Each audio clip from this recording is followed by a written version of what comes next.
विद्यार्थियों, हमने अरब जो जोग्राफर्स है उनका एक जनरल कंट्रीब्यूशन देखा कि ज्योग्राफी के कौन कौन से फील्ड्स में उन्होंने कंट्रीब्यूट किया है, और उससे हमें एक चीज़ देखने को मिली कि मैथमेटिकल ज्योग्राफी, फिजिकल ज्योग्राफी और रीजनल ज्योग्राफी, ये तीन ब्रांचेज हैं ज्योग्राफी की जिनमें अरब ज्योग्राफर्स का कंट्रीब्यूशन काफ़ी प्रशंसनीय रहा। आज के इस लेक्चर में हम शुरुआत करेंगे एक एक करके अरब कंट्रीब्यूटर्स को डिस्कस करते हुए, और अब हम जो विद्वान है उनके द्वारा क्या क्या कंट्रीब्यूशन दिया गया उसको देखेंगे। और इस क्रम में हम सबसे पहले चर्चा करेंगे इब्न हाकल पर। 10वीं शताब्दी से बिलोंग करते हैं ये। बहुत सारी इन्होंने यात्राएं की थी और ये तक कहा जाता है कि ये 20 डिग्री दक्षिणी अक्षांश तक पहुंचे थे, जबकि इससे पूर्ववर्ती जो यूनानी थे वो केवल 12.5 डिग्री दक्षिणी अक्षांश तक ही उनकी यात्राएं सीमित थी। एक्सटेंसिव ट्रेवलर था, ठीक है, विश्वास करता था अन्वेषण में, यात्रा वर्णनों में, मार्ग के विवरण लिखता था, और उसके साथ साथ में जहाँ जहाँ ये यात्राएं करते थे इब्न हाकल, वहाँ पर विभिन्न जातियों की जीवन शैलियों और राष्ट्रों के संबंध में वो काफ़ी रुचि लेते थे और उनका काफ़ी विस्तार से वर्णन करते थे। तो बेसिकली हम ये कह सकते हैं कि इन्होंने विभिन्न जो उस समय के क्षेत्र जिनकी इन्होंने यात्राएं की, वहाँ के जो मानव समुदाय हैं उनकी जीवन शैलियों पर प्रकाश डाला। इन्होंने एक पुस्तक लिखी थी, a book of roots and realms, ठीक है। ये पुस्तक जो थी उसका जो प्रीफेस है, जो प्राकथन है, उसमें इन्होंने जो बातें लिखी है मैं उसको एक बार पढ़ के बताता हूँ, क्योंकि यही एकमात्र महत्वपूर्ण बात है इब्न हाकल के बारे में। इब्न हाकल जो है वो बहुत सारी यात्राएं जब करके और अपने वर्णन लिखा करते थे, ठीक है, तो उन्होंने लिखा कि मैंने पृथ्वी की लंबाई चौड़ाई का वर्णन किया है, ठीक है, जितनी भी जानकारी उनको थी जो उन्होंने यात्राओं से प्राप्त की और अन्य यात्रियों से उन्होंने प्राप्त की। मैंने मुस्लिम देशों के बारे में लिखा है, क्योंकि बहुत सारे मुस्लिम देश थे जिनकी यात्रा इन्होंने की। मैंने प्रत्येक देश की सीमा और उसमें सम्मिलित नगर और जिलों को दर्शाया है, अर्थात वहाँ की राजनीतिक व्यवस्था जो थी, प्रशासनिक व्यवस्था थी, उसको इन्होंने दिखाने की कोशिश की। नदियाँ जो उस प्रदेश को सींचती है, जलाशय जो धरातल के रूप को संशोधित करते हैं, संसाधन जो उपलब्ध हैं, विभिन्न प्रकार के कर जो उन देशों में लगाए जाते हैं, मार्ग जो वहाँ से होकर गुजरते हैं, दूरियाँ जो निकट के देशों से उन्हें अलग करती है, व्यापार जो वहाँ सफलतापूर्वक किया जाता है, उसका वर्णन किया। और मैंने उन समस्त सूचनाओं को पुनः एकत्रित कर और प्रस्तुत किया, जिसके द्वारा राजपुत्रों और साधारण लोगों के लिए भूगोल एक रुचिकर विषय बन सका। कुल मिला के इस प्राकथन में जो उन्होंने अपनी पुस्तक के लिए लिखा था, इसमें उन्होंने साफ इस बात को इंगित किया है कि उनका ज़्यादातर जो सरोकार था वो किन्हीं विशिष्ट क्षेत्रों में रहने वाले जो लोग थे उनकी जीवन शैलियाँ, वहाँ की राज्य व्यवस्थाएं, वहाँ की कर व्यवस्था, उस पर ज़्यादा था। हालांकि इन्होंने नदियों, जलाशय जैसी जो भौतिक स्थलाकृतियाँ हैं उनको भी अपनी लेखनी में भारण दिया था। बेसिकली इन्हें एक ट्रेवलर के रूप में जाना जाता है। अब देखिए, अब हम जिस विद्वान की बात करने वाले हैं, अल मसूदी, ये विद्वान हमारे लिए दो तीन कारणों से महत्वपूर्ण है, और उसमें हम बात करेंगे सबसे पहले कि इन्होंने जो कंट्रीब्यूशन दिया था वो कौन कौन सी ब्रांचेस में दिया। इन्होंने कंट्रीब्यूशन दिया फिजिकल ज्योग्राफी में, भौतिक भूगोल में, और इन्होंने अपरदन की जो प्रक्रिया है उसकी बात की, जो महत्वपूर्ण है यहाँ पर उल्लेखित करना। इन्होंने मानव भूगोल में भी अपना योगदान दिया, और मानव पर्यावरण अंतर संबंधों को बताने की कोशिश की और मानव की जीवन शैलियों पर वातावरण के प्रभाव को पुरजोर तरीके से रखा, क्योंकि आप जानते हैं कि इब्न खालदून तो एक जाना माना पर्यावरणीय निश्चयवादी है अरब भूगोलवेत्ताओं में, लेकिन उसके अलावा जब हम अल मसूदी और अल बरूनी की राइटिंग्स को पढ़ते हैं तो उनमें भी हमें पर्यावरणीय निश्चयवाद की झलक मिलती है। तो जब मानव भूगोल में ये मानव और पर्यावरण के सहसंबंधों की व्याख्या कर रहे थे तो उसमें भी हमें वो चीज़ स्पष्ट दिखाई दे रही थी। प्रादेशिक भूगोल की यदि बात करें तो प्रादेशिक भूगोल में भी इन्होंने काफ़ी योगदान दिया था।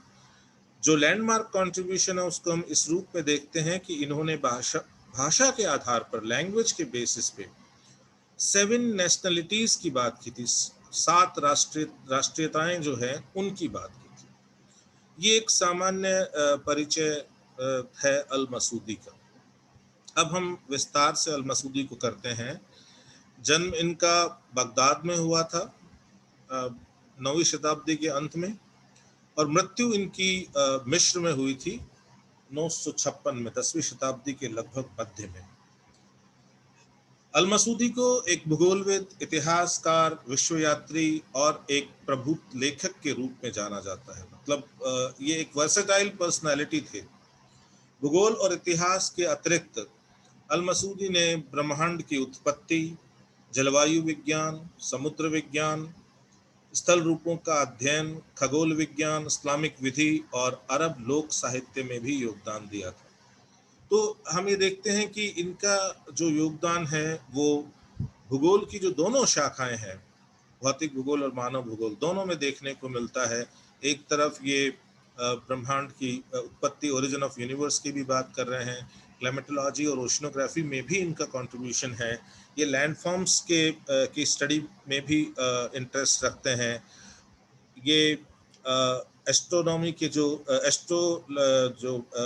एस्ट्रोनॉमी के जो दूसरे पार्ट हैं उन पर भी फोकस करते हैं, और दूसरी तरफ वो इस्लामिक विधि, अरब लोक साहित्य जो कि जीवन शैलियों से संबंधित हैं उन पर भी लेखन प्रस्तुत कर रहे हैं। उनकी पुस्तकें जो हैं वो 4 प्रमुख पुस्तकें हैं, लेकिन दुर्भाग्य से केवल एक ही पुस्तक है जो जिसके प्रमाण मौजूद हैं। बाकी पुस्तकें जो हैं उनके प्रमाण मौजूद नहीं हैं, और वो जिसके प्रमाण मौजूद हैं वो है किताब अल मुराज अल दहाब, जो स्वर्णिम चरागाह, जिसको गोल्डन मेडोज कहते हैं, उन पर है।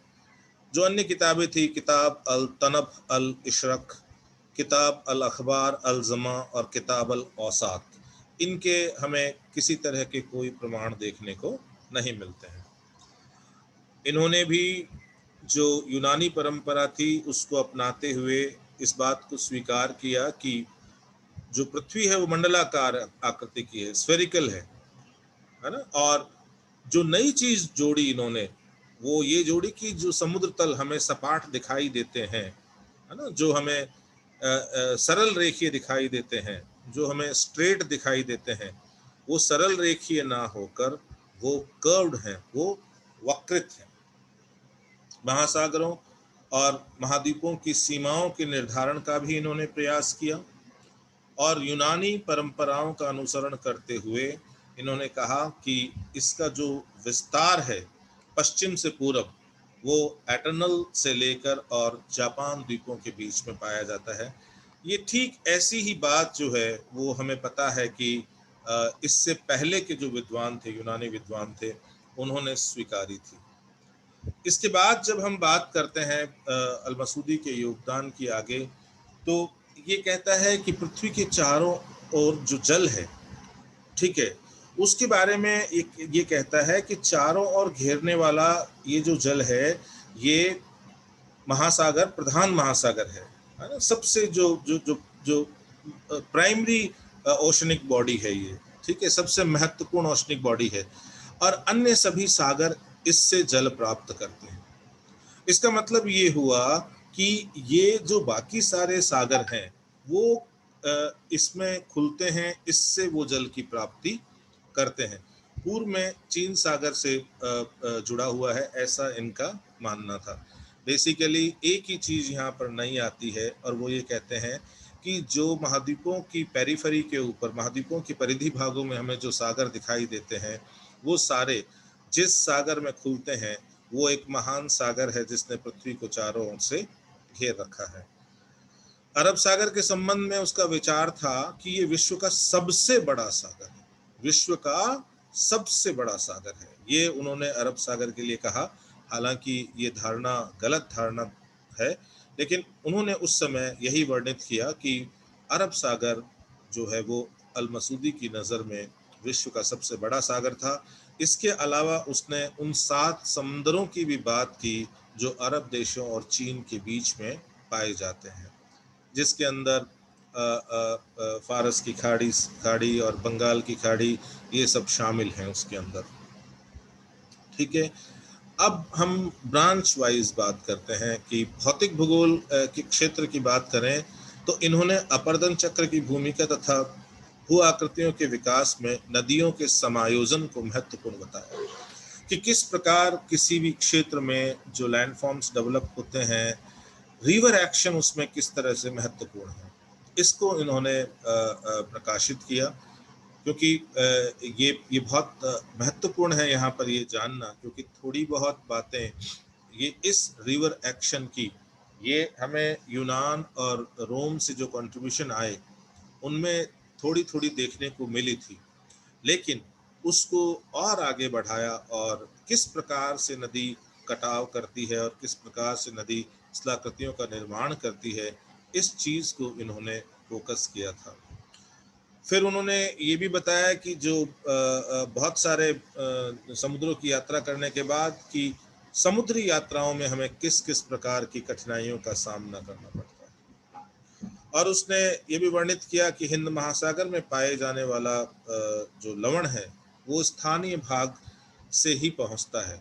और ये बहुत बहुत महत्वपूर्ण बात है, क्योंकि आगे जाकर ये संकल्पना बहुत मजबूत हुई थी, क्योंकि हम ये देखते हैं कि जितनी भी जो सैलिनिटी है ओशनिक पार्ट की, that comes from land area only, वो निश्चित रूप से भूमि भाग से आती है। हम अच्छी तरह जानते हैं कि नदियां जो है ना, वो सबसे इम्पॉर्टेंट रोल अदा करती है, क्योंकि नदियां अपने साथ लवणों को घोल कर लाती है। ठीक है, तो वो जो सॉल्यूबल सैलिनिटी होती है रिवर्स के अंदर, वो रिवर्स क्या करती है, उनको ला के और ओशनिक पार्ट में छोड़ देती है।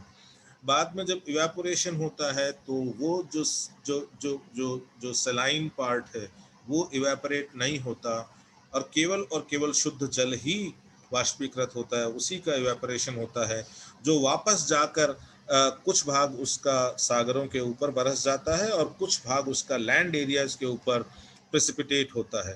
वो जो लैंड एरियाज के ऊपर जो प्रेसिपिटेशन होता है, largely in terms of rainfall and also in terms of slit and snowfall. ठीक है, तो वो जो प्रेसिपिटेशन होता है वो फिर बाद में क्या होता है, सरफेस फ्लो के द्वारा वापस वो ओशनिक पार्ट्स की तरफ आता है, और जब वो ओशनिक पार्ट्स की तरफ आता है तो सोल्यूबल जो मिनरल्स हैं, है ना, जो लवण हैं, वो इसमें वापस घुल जाते हैं, और फिर वो नदी उनको समुद्री भागों में लाकर छोड़ देती है।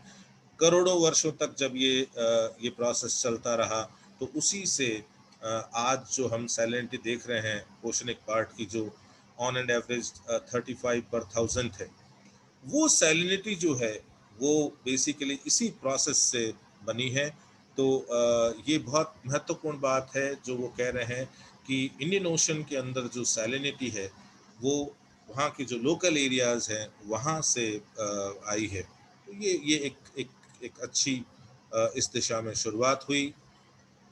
फिर देखो, इन्होंने अपने समय का प्रसिद्ध जलवायु विज्ञानी के रूप में भी हम इनको जानते हैं। और ऐसा हम क्यों कहते हैं, क्यों हम ये कहते हैं कि ये अपने समय के प्रसिद्ध जलवायु विद्वान थे, उसका कारण ये है कि उसने ये जो हैरफंद बंगाल की जो खाड़ी है उसकी जो सामयिक पवने हैं, सामयिक पवने की मतलब कि जो समय के साथ वहाँ पर बहती हैं, जिनको हम मानसून कहते हैं, उनका बहुत अच्छा वर्णन किया था। और इसीलिए हम, क्योंकि दो विद्वानों को हम इसके लिए अरब कंट्रीब्यूटर्स में पढ़ते हैं जो मॉनसून को बहुत अच्छी तरह से समझाते हैं।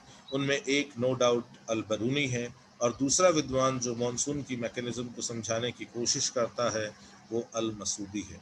और यही कारण है कि विद्वान लोग कहते हैं कि ये अपने समय के एक अच्छे जलवायु वेत्ता थे। जब हम ह्यूमन ज्योग्राफी की बात करते हैं, क्योंकि हमने देखा कि फिजिकल ज्योग्राफी में उनका कंट्रीब्यूशन जियोमोफोलॉजी में भी है, क्योंकि वो रिवर एक्शन की बात करते हैं, इरोजनल साइकिल की बात करते हैं, और रिवर एक्शन और लैंडफॉर्म फॉर्मेशन के अंदर रिलेशनशिप को भी एस्टेब्लिश करने की कोशिश करते हैं। वो बहुत सारे ओशनिक पार्ट्स के डिस्ट्रीब्यूशन का वर्णन करते हैं, उनकी कैरेक्टरिस्टिक्स का भी वर्णन करते हैं। क्लाइमेटोलॉजी के अंदर भी वो मॉनसून की मैकेनिज्म को समझाने की कोशिश करते हैं। इस प्रकार उनका फिजिकल ज्योग्राफी में नो डाउट उसकी जो मेजर ब्रांचेज है उनमें उनका कंट्रीब्यूशन है। उसके बाद जब हम बात करते हैं ह्यूमन ज्योग्राफी की, मानव भूगोल की, तो मानव और जो वातावरण में पारस्परिक संबंध पाया जाता है, जो जो इंटर रिलेशनशिप है बिटवीन मैन एंड एनवायरनमेंट, ठीक है, उसको उन्होंने बताने की कोशिश की थी। और उन्होंने कहा कि मानव की जीवन शैली पर जो भी लाइफस्टाइल है किसी सोसाइटी की, किसी ह्यूमन ग्रुप की, किसी मानव समुदाय की, ठीक है, उस पर वातावरण के प्रभाव जो है वो स्पष्ट देखने को मिलते हैं।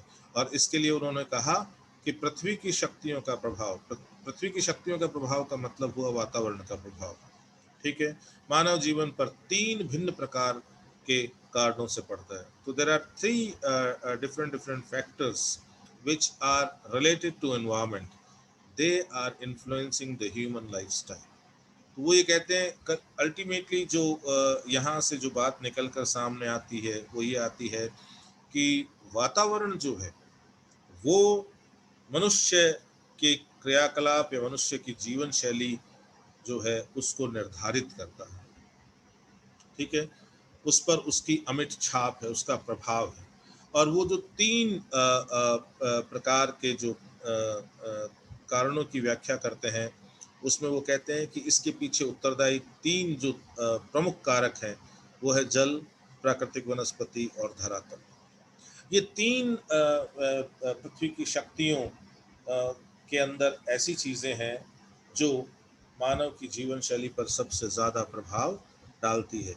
तो हमें इस बात का ध्यान रखना है, ये लाइन बहुत इम्पॉर्टेंट है कि पृथ्वी की शक्तियों का प्रभाव मानव जीवन पर 3 भिन्न प्रकार के कारणों से पड़ता है।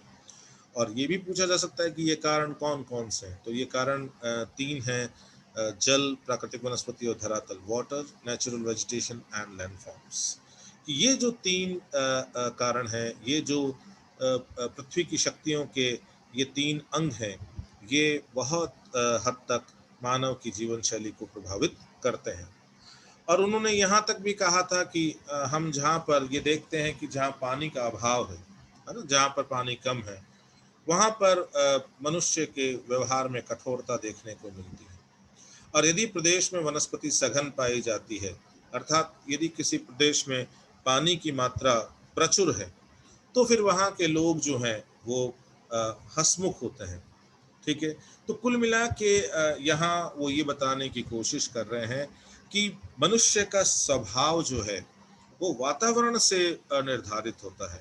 वातावरण मनुष्य के स्वभाव को निर्धारित करता है।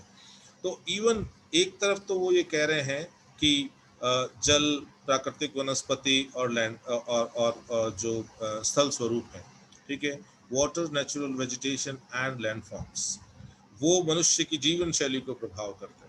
और दूसरी तरफ वो कह रहे हैं कि इतना ही नहीं, जो वाटर रिसोर्सेज की अवेलेबिलिटी है वो मनुष्य के बिहेवियर जो है उसको भी तय करती है, उसके बिहेवियरल डायमेंशन के ऊपर उसका प्रभाव हमें स्पष्ट दिखाई देता है। तो यहाँ पर हम क्लियर रिफ्लेक्शन पाते हैं कि ये अल मसूदी जो हैं वो पर्यावरणीय निश्चयवाद का अनुसरण कर रहे हैं। और ये पैराग्राफ इस बात को और स्पष्ट कर देता है। वो कहते हैं कि पर्यावरण का मानव जीवन पर गहरा प्रभाव पड़ता है, जो अल मसूदी ने निम्न पंक्तियों से स्पष्ट किया। ये पंक्तियां मैं आपके सामने पढ़ रहा हूं क्योंकि इसका उद्देश्य सिर्फ एक ही है कि किस प्रकार से अल मसूदी की राइटिंग के अंदर ये चीज़ साफ निकल कर आती है कि हमारा जो वातावरण है वो हमारी जीवन शैलियों को निर्धारित करने में सर्वोपरि है। इसका मतलब प्रकृति ही सर्वे सर्वा है और वही मनुष्य के क्रियाकलापों को निर्धारित करती है या दिशा देती है। वो कहते हैं कि पृथ्वी के उत्तरी चौथाई भाग में जो सूर्य से दूर और सुदूर उत्तर में स्थित है, जो साकालिबा अर्थात स्लाव और अफरांजा अर्थात फ्रैंक और निकटवर्ती जातियों का निवास स्थान है, और जहां सूर्य का प्रभाव किसी हद तक सांत्वना प्रदान करता है, जहां शीत, आर्द्रता और हिम प्रचुर मात्रा में पाए जाते हैं, वहां के निवासियों की विशेषता सुगठित शरीर, शुष्क व्यवहार, मंद कल्पना, कर्कश भाषा, त्वचा का रंग श्वेत, मांसल देह, नीली आंखें, पतली त्वचा, घुंघराले बाल और लाल बाल, घुंघराले और लाल बाल। ठीक है, तो in this part of writing, it is clearly indicating that the climate of a particular region, and because the climate, the main bearing on climate we find that is because of sun, because sun is the prime source of energy on earth. So if the places which are away from the sunlight, the places where we get less amount of heat due to sunlight, so those in those places you will find the physical appearance of the people as well as the human behavior is decided by the local environment or by the climatic conditions. और उसी का इन्होंने वर्णन करते हुए बताया कि किस प्रकार से इवन मनुष्य का शरीर, उसकी रचना कैसी है, ठीक है, बिहेवियर कैसा है ना, इमेजिनरी पावर कैसी है, लैंग्वेज की सॉफ्टनेस जो है वो कैसी है, कलर ऑफ स्किन कैसा है, मस्कुलिनिटी कैसी है, कलर ऑफ आईज कैसा है, ठीक है, दिस नेचर ऑफ स्किन कैसी है, कलर ऑफ स्किन कैसा है, ठीक है, कलर ऑफ हेयर कैसा है। ये जो छोटी छोटी बातें हैं ये सब की सब निर्धारित होती है बहुत हद तक जलवायु के प्रभावों से। और वो आगे कहते हैं कि इनसे जो और अधिक उत्तर में निवास करते हैं, जो और ज़्यादा ठंडे प्रदेशों में रहते हैं, उनमें हम देखते हैं कि बुद्धि का मंदापन पाया जाता है। That means that they are not sharp people, है ना, वो शार्प नहीं है, वो बुद्धिमान नहीं है, ठीक है। उनका जो बिहेवियर है दैट इज ऑल्सो हार्श, उनका कठोर व्यवहार है और जंगलीपन की विशेषताएं पाई जाती है। That means they are rustic, ठीक है। तो ये जो चीज़ें हैं ये साफ जाहिर करती है या उजागर करती है कि मसूदी की राइटिंग में हमें पर्यावरणीय निश्चयवाद का रिफ्लेक्शन स्पष्ट दिखाई देता है। वो ये कहता है कि मानव के शारीरिक और बौद्धिक गुणों पर पर्यावरण का प्रभाव जो है वो बहुत महत्वपूर्ण है और उसने इनके विश्लेषण की कोशिश भी की थी। अब जब हम बात करते हैं प्रादेशिक भूगोल की, ठीक है, तो नो डाउट वो एक अच्छा यात्री भी था, उसने काफ़ी यात्रा वर्णन प्रस्तुत किए थे। तो इस प्रक्रिया में निश्चित रूप से उनका कंट्रीब्यूशन रीजनल ज्योग्राफी में आया। उन्होंने अल्शम, सीरिया, फारस, मिडिल एशिया, मध्य एशिया, जॉर्जिया, मेसोपोटामिया जो टिग्रिस और यूफ्रेटिस नदी के बीच का क्षेत्र है, दजला फरात के बीच का क्षेत्र, उन तथा उन देशों का जिनकी उसने यात्राएं की पर्याप्त विश्वसनीय वर्णन प्रस्तुत किया था। तो इनका रीजनल ज्योग्राफी में अच्छा कंट्रीब्यूशन था। और हमने शुरू में ही देखा कि जब ये रीजनल ज्योग्राफी का वर्णन कर रहे थे तो इनका जो मूल इनकी लेखनी में जो ओरिएंटेशन दिखाई देता है वो साफ दिखाई देता है कि वो इन विभिन्न प्रदेशों में रहने वाले मानव समूहों की जानकारी देते हैं इस संदर्भ में कि वो मानव समूह अपने आसपास के वातावरण के साथ में किस तरह अंतरक्रिया करता है, किस तरह मानव पर्यावरण संबंध वहाँ स्थान लेते हैं और किस प्रकार वातावरण जो है वो वहाँ किन्हीं निश्चित स्थानों पर रहने वाले लोगों की जीवन शैली को दिशा देता है। एक बहुत महत्वपूर्ण काम उनका ये था कि उन्होंने भाषा के आधार पर, ये एक बहुत नई तरह की शुरुआत थी। On the basis of language he divided the habitable world into 7 nationalities. भाषा के आधार पर, लैंग्वेज के आधार पर उन्होंने जो आवासीय विश्व था उसको 7 राष्ट्रीयताओं में विभाजित करने की कोशिश की। अब यहाँ पर एक बात भी साफ नजर आ रही है कि भाषा के आधार पर जब वो राष्ट्रीयताओं का निर्धारण कर रहा है, इसका मतलब कहीं न कहीं जो राष्ट्र की संकल्पना है, जिसको आज भी हम लेते हैं कि राष्ट्र क्या है, it's a group of people, ठीक है, the group of people which are having some sort of common thread in terms of language, religion, ethnicity, ठीक है। तो आज भी हम जो राष्ट्र की संकल्पना लेते हैं वो मानवीय समूहों के रूप में लेते हैं, जिनमें किसी न किसी तत्व को लेके और हम कहीं न कहीं उनमें एक अच्छा बंधन देखते हैं, ठीक है। तो उस समय मसूदी ने इसी के आधार पर ये 7 नेशनलिटीज़ बताई थी। फारसी और चैल्डियंस अरब के लिए शब्द यूज़ किया था, ये ध्यान रखना है। फिर यूनानी, मिस्री और लीबियन, तुर्की और या तुर्क, भारतीय और चीनी। तो इस प्रकार हम देखते हैं कि ये जो विद्वान है, ठीक है, इसका कंट्रीब्यूशन हमें अरब भूगोल के अंदर जो उनका शुरुआती दौर था, ठीक है, उसके अंदर अनेकों ब्रांचेस में देखने को मिलता है। और यहाँ से धीरे धीरे अरब भूगोल की जो राइटिंग्स हैं उनमें हमें समृद्धि दिखाई देती है धीरे धीरे, क्योंकि एक शुरुआती जो काम होता है वो एक डायरेक्शन देता है आने वाले कंट्रीब्यूटर्स के लिए। इसलिए उस काम की इसलिए भी उपयोगिता होती है कि वो पायोनियरिंग वर्क है, ठीक है। और अल मसूदी को याद करने का भी एक बहुत बड़ा कारण ये है कि इनके काम को हम ये देखते हैं कि ये अग्रणी काम था, और बाद में आने वाले समय में जो अरब भूगोलवेत्ता थे वो धीरे धीरे उस धारा को लेकर और आगे बढ़े। और सबसे बड़ी खास बात ये है कि इनकी लेखनी में हमें ये देखने को मिलता है कि जो भौतिक भूगोल से संबंधित जानकारियां हैं उनको भी ये शामिल कर रहे हैं, और मानव भूगोल से संबंधित जानकारियों को भी ये शामिल कर रहे हैं। तो यहाँ पर एक बहुत ये जो विषय की विषय वस्तु के विस्तार को लेकर हमें एक बहुत सुंदर सामंजस्य देखने को मिलता है, क्योंकि ये जो धारा शुरू में पड़ती है वो धारा ये तय करती है कि आने वाले समय में उस क्षेत्र में जो विषय है वो कितना समृद्ध होगा, क्योंकि विषय की समृद्धि मूलतः इस बात पे निर्भर करती है कि उस विषय के अंदर विषय सामग्री की समृद्धि कैसे लगातार बढ़ती जा रही है। और यही कारण है कि हम अल मसूदी को अरब भूगोलवेत्ताओं के अंदर एक एक इम्पॉर्टेंट जोग्राफर के रूप में देखते हैं।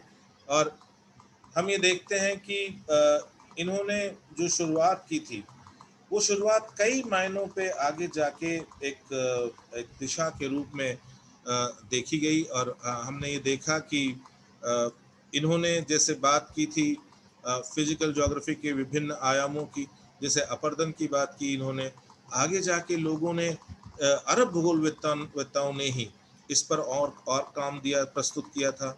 इन्होंने शुरुआत की मानसून की मैकेनिज्म को समझाने की। अरब भूगोलवेत्ताओं ने आगे जाकर इस मैकेनिज्म को और बेहतरी से समझाया, इसमें और जानकारी जोड़कर, और उस समय का सबसे बेहतरीन अकाउंट दिया मानसून के संबंध में। हम बात करते हैं मानव पर्यावरण संबंधों की, तो पूरे अरब भूगोल में हम देखते हैं कि जो एक रीति नीति स्थापित की थी अल मसूदी ने, उसी के ऊपर आने वाले समय के जो भूगोलवेत्ता है वो भी लगातार काम करते गए। हमने देखा कि अल बरूनी ने इसी उपागम को लेकर और ज़्यादा विस्तार से वर्णन करने की कोशिश की।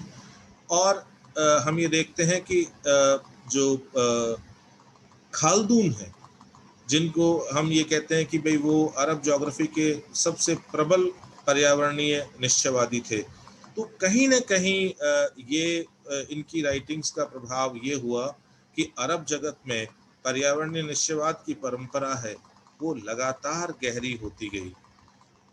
फिर हम ये देखते हैं कि क्योंकि ये यात्री है, अन्वेषक है, तो यात्राएं करते हैं, नए नए अन्वेषण करते हैं और यात्रा वर्णन लिखने की परंपरा को स्थापित करते हैं। हालांकि यही परंपरा इब्न हाकल ने भी स्थापित की थी। अब इस परंपरा का हमें फायदा ये हुआ कि इस परंपरा के कारण ही हमने ये देखा कि आगे जाकर बहुत एक्सटेंसिव राइटिंग्स आई थी रीजनल ज्योग्राफी में, और रीजनल ज्योग्राफी में जो कंट्रीब्यूशन था अरब भूगोलवेत्ताओं का, वो अपने समय का सबसे बेहतरीन कंट्रीब्यूशन था। तो इस तरह ये पायोनियरिंग वर्क होने के कारण ही हम अल मसूदी जो है उनको हम इतना बेहतरी से हम उनको प्रस्तुत करते हैं, क्योंकि ये वो विद्वान है जो पूरी अरब जो ज्योग्राफी है उसके डेवलपमेंट को दिशा देता है। ठीक है, अब हम आगे दूसरे विद्वानों की बातें करेंगे।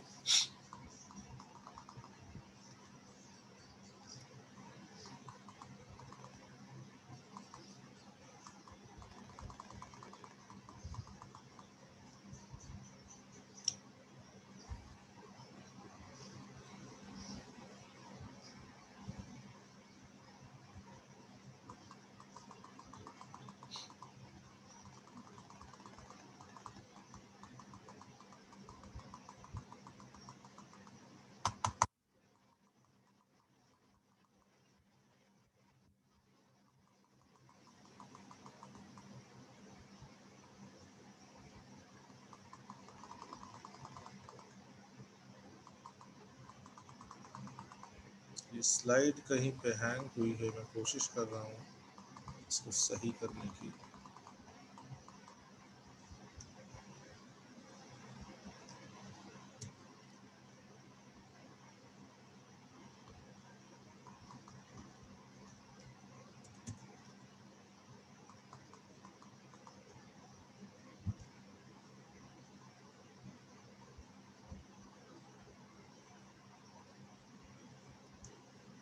कुछ स्लाइड्स हैं जो थोड़ी बहुत जानकारी और बढ़ाती है हमारी अल मसूदी के ऊपर, उनको भी देखते हैं। देखिए यहाँ पर एक उनके लिए एक फ्रेज यूज किया गया है। ठीक है, al Masudi known as the Herodotus of Arabs. कई बार जिन प्रतियोगी परीक्षाओं में ऑब्जेक्टिव क्वेश्चंस पूछे जाते हैं उनमें पूछा जाता है कि भाई अरब का हेरोडोटस किसे कहा जाता है। तो ध्यान रखना कि ये अल मसूदी हैं जिनको हेरोडोटस ऑफ अरब कहा जाता है। आपको पता होगा कि हेरोडोटस एक महान हिस्टोरियन और जोग्राफर थे। इवन हिस्ट्री के लोग तो इन्हें इतिहास का पिता के रूप में देखते हैं। ऐसा क्यों कहा जाता है? Because he was the first Arab to combine history and scientific geography in a large scale work. उन्होंने, क्योंकि ये विभिन्न स्थानों की जो यात्राएं की इन्होंने, और उन यात्राओं का जो ये वर्णन प्रस्तुत करते हैं, उस वर्णन में ये बहुत महत्व देते हैं वहाँ के लोगों की जीवन शैलियों को, और वहाँ के लोगों की जीवन शैलियाँ जैसी पाई जाती है वैसी क्यों पाई जाती है, तो वहाँ के वातावरण को और उसके अंदर ये ऐतिहासिक उपागम जो है उसका अनुसरण करते हैं। Al-Masudi wrote a 30-volume history of the world and recounted the experiences of his travels from Europe to India. हमने देखा था जब हमने इनकी किताबें की थी, तो इनकी एक किताब है जिसके 30 खंड हैं, 30 वॉल्यूम हैं। उन 30 खंडों में इन्होंने विश्व के इतिहास को बेहतरी से प्रस्तुत करने की कोशिश की थी। फिर हम देखते हैं कि ये जो मसूदी महोदय हैं, ठीक है, वो हिस्टोरियन कहे जाते हैं, जोग्राफर के साथ साथ में, और उन्होंने जो यात्राएं की थी वो क्षेत्र हैं Persian region, central Asian region, India, near east, Madagascar और चाइना सी। ठीक है, इतने क्षेत्रों की इन्होंने यात्राएं की थी। इवन भारत के क्षेत्रों की भी यात्राएं अल मसूदी ने की थी, ये हमें ध्यान रखना है। एक्सटेंसिव ट्रेवल भारत के अंदर अब हम देखते हैं, तो हम देखते हैं कि वो बरूनी और इब्न बतूता का हमें ज़्यादा विस्तारित मिलता है। यहाँ पर दो चीज़ नई जुड़ती हैं जिनका भी हमें ध्यान रखना है कि he also contributed in the field of cosmology, ब्रह्मांड उत्पत्ति की बात तक ये करते हैं। एस्ट्रोनॉमी, खगोल विज्ञान में भी इन्होंने योगदान दिया था। ठीक है, और इसके साथ साथ ही classified the inhabited of world into 7 regions on the basis of language, है ना, लैंग्वेज के बेसिस पे उन्होंने बताया था Persian, Chaldeans, Greeks, Egyptian and Libyans, Turkish और हिंदूज एंड चाइनीज। ठीक है, ये एक मैप है जो अल मसूदी महोदय ने दिया था। ठीक है, तो इसी के साथ ये अल मसूदी जो है, ठीक है, वो हमारा समाप्त होता है और अब हम आगे चर्चा करेंगे दूसरे कंट्रीब्यूटर्स की।